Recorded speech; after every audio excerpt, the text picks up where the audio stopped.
সবার শেষে কিছুক্ষণের মধ্যেই ঘটনা ঘটেছে। বিপ্লব দেব একজন মানে একজন গ্রেট ক্যাটাগরি, তার প্রোটোকল আছে, পুলিশ ওখানে মজুদ থাকে, তারপরেও কি করে পুলিশ ওখানে জানে খুব ভালো করে এত বড় একটা সভা হচ্ছে এবং সেখানে যে এইভাবে করে একটা দায়িত্ব জ্ঞানীন ভাবে যে অগ্নিসংযোগ হচ্ছে, পুলিশ কি করছে, পুলিশ প্রশাসনের ভূমিকা কত বড় প্রশ্ন। পুলিশ আজকে ব্যর্থ, পুলিশ মন্ত্রী ব্যর্থ। এখন বুঝতে পারছে যে এখানে একটা তাদের পরাজয় আসন্ন, তাই আতঙ্কিত হয়ে পরাজয়ের আতঙ্কে তারা এরকম একটা কাণ্ড ঘটে গেছে। কতটা দায়িত্ব জ্ঞানীন কাণ্ড সেটা একটা ভাবুন, যে মানুষের কতটা ক্ষয়ক্ষতি হতে পারে একটা ভরা বাজারের মধ্যে।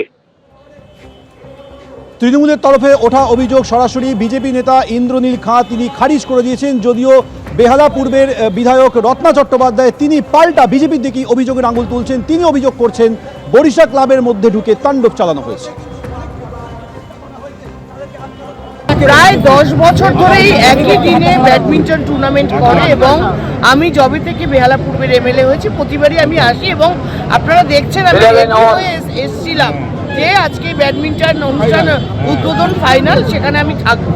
আমি হঠাৎই শুনলাম যে কিছু বিজেপির ছেলে পেলে যারা ছিল, যারা প্রত্যক্ষদর্শী বেশি ভালো তারা বরিশা ক্লাবের ভেতরে ঢুকে ভাঙচুর করেছে এবং এটা এই ব্যাডমিন্টন টুর্নামেন্টটা বেহালা পূর্বের একটা খুব মানে আমি বলবো গর্বের এই ওরা এত সুন্দর করে ক্লাব থেকে করে। আমি মনে করছি এটা ইচ্ছাকৃতভাবে করা হয়েছে যাতে এই ব্যাডমিন্টন টুর্নামেন্ট না হতে পারে। কিন্তু বিজেপি জানে না যে বাংলায় তৃণমূল কংগ্রেস করি আমরা, আমাদের মাথার উপর মমতা বন্দ্যোপাধ্যায় আছে, ওরা যত হামলা করবে আমরা তত কঠিন। যেখানে খেলা ছিল সেখানে গিয়ে হামলা করে একদম সেখানে বেহালায় বিজেপি তৃণমূলের মধ্যে সংঘর্ষ, শখের বাজারের ঘটনা, যেখানে বিজেপি সভামঞ্চ ভাঙচুর করা হয়, আগুন ধরিয়ে দেওয়া হয়। দেখুন সেই মুহূর্তে ছবি, যখন দাউ দাউ করে জ্বলছে মঞ্চ।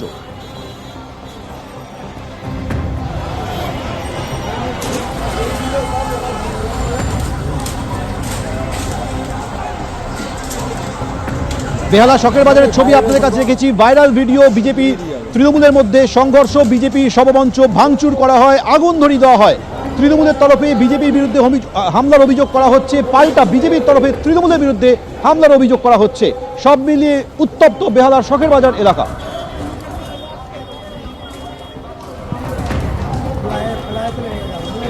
আজ সন্ধ্যায় এই ঘটনা ঘটে বেহালার শখের বাজারে, যেখানে বিজেপি সভামঞ্চ ছিল, সেই সভামঞ্চে ভাঙচুর করা হয়, আগুন ধরিয়ে দেওয়া হয়।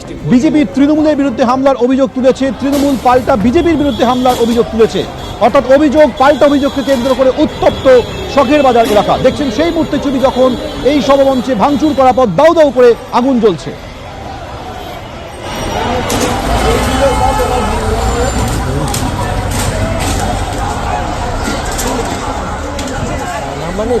দুটি ছবি রেখেছি আপনাদের সামনে, একদিকে শখের বাজারে তৃণমূল বিজেপি সংঘর্ষ, সভামঞ্চ ভাঙচুর, দাউ দাউ করে আগুন, অন্যদিকে পুরো সভামঞ্চটি ভস্মীভূত হয়ে যায়, দমকলের ইঞ্জিন এসে আগুন নিয়ন্ত্রণে আসে।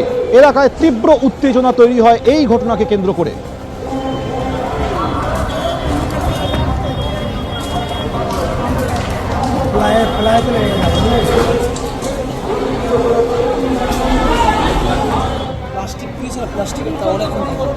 প্লাস্টিক প্রচুর।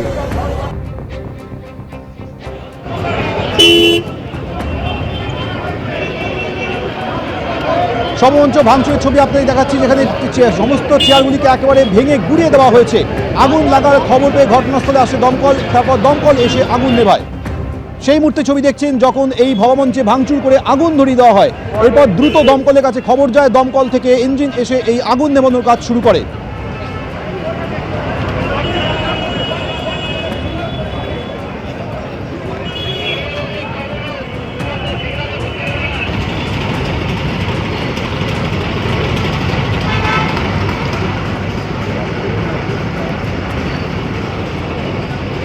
বেহালা শখের বাজারে ত্রিপুরার প্রাক্তন মুখ্যমন্ত্রী বিপ্লব দেবের সভা এবং সেই সভা শেষ হওয়ার পর রণক্ষেত্র বেহালা শখের বাজার এবং ভস্মীভূত বিজেপির সভামঞ্চ।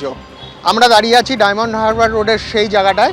আমি দেখাচ্ছি যে চেয়ারগুলো ছিল সভামঞ্চের সামনে, সেই চেয়ারগুলো কিন্তু সম্পূর্ণভাবে ভেঙে দেওয়া হয়েছে এবং শুধুমাত্র চেয়ার ভাঙা না, বিজেপির পতাকাও কিন্তু ডায়মন্ড হারবার রোডের পাশে পড়ে আছে এবং সামনে যে সভামঞ্চ ছিল এখানেই কিন্তু আমাদের রাজ্যের পর্যবেক্ষক এবং ত্রিপুরার প্রাক্তন মুখ্যমন্ত্রী বিপ্লব দেব আজকে বিকেলে বেহালার শখের বাজারে এই মঞ্চেই সভা করতে আসেন এবং তিনি সভা যখন শেষ হয়ে যায় তারপর সন্ধ্যে 7টা নাগাদ এই মঞ্চ কিন্তু ভস্মীভূত হয়ে যায় এবং তারপরেই কিন্তু শুরু হয়েছে রাজনৈতিক চাপার উত্তর। কিভাবে এই মঞ্চ ভস্মীভূত হয়ে গেল আমার সহকর্মী প্রীতম চক্রবর্তীকে আরেকবার দেখাতে বলবো। যেরকমভাবে চেয়ার ছিল, যে চেয়ারগুলো ছিল সেগুলো কিন্তু সম্পূর্ণভাবে ভেঙে ধূলিসাৎ করে দেওয়া হয়েছে এবং যে মঞ্চ সেই মঞ্চও কিন্তু সম্পূর্ণভাবে পুড়ে ভস্মীভূত হয়ে গেছে এবং যে মঞ্চের ওপর থেকে নিচ যে চেয়ার ছিল সেই চেয়ার কিন্তু সম্পূর্ণভাবে ভস্মীভূত হয়ে গলে গেছে, একদম চেয়ার সম্পূর্ণভাবে গলে গেছে এবং মঞ্চের ওপর যে সমস্ত চেয়ার এবং তার সোফা ছিল সেগুলোও কিন্তু সম্পূর্ণভাবে ভেঙে গেছে এবং দমকলকে এসে রীতিমতো এই আগুন নিয়ন্ত্রণে আনতে হয়। আমি দেখাবো, প্রীতম চক্রবর্তীকে দেখাতে বলবো যে যে যে কাঠগুলো রয়েছে সেই কাঠগুলো, বিমের ওপর যে কাঠগুলো রয়েছে সেই কাঠগুলোও কিন্তু সম্পূর্ণভাবে ভস্মীভূত হয়েছে।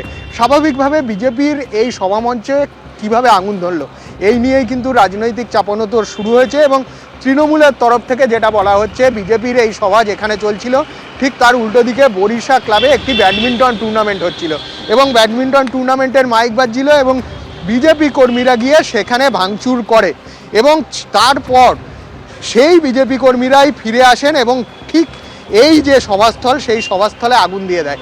এরকমই কিন্তু তারা কিন্তু অভিযোগ করছেন। আমার সহকর্মী প্রীতম চক্রবর্তী সেই ছবি দেখাচ্ছে। এই মঞ্চেই কিন্তু মঞ্চের ওপর এই সোফা সেট ছিল, এই টেবিলগুলো ছিল, এখানেই বিপ্লব দেব এবং বিজেপি নেতৃত্ব যারা ছিলেন তারা বসেছিলেন। সেই সোফা সেট কিন্তু এখন সম্পূর্ণভাবে ভস্মীভূত হয়ে গেছে এবং দেখাবো যে এই যে এইখানকার যে সোফা সেট ছিল এই সোফা সেট কিন্তু সম্পূর্ণভাবে ভস্মীভূত হয়ে গেছে।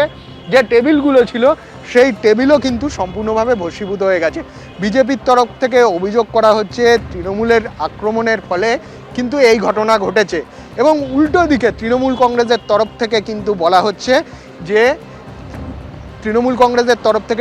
যে বিজেপি কর্মীরা যেহেতু বরিশা ক্লাবে ভাঙচুর করেছিল এবং তারপর সেই অন্যায় চাপা দেওয়ার জন্য তারা এই জায়গায় ছুটে আসেন, সভা শেষে তারাই কিন্তু এইখানে আগুন দিয়েছেন। এই পুরো ঘটনাটা কিন্তু তদন্ত করে দেখছে ঠাকুরপুকুর থানার পুলিশ। তবে এই নিয়ে রাজনৈতিক চাপানোতর কিন্তু শুরু হয়ে গেছে। এবিপি আনন্দ এগিয়ে থাকে, এগিয়ে রাখে।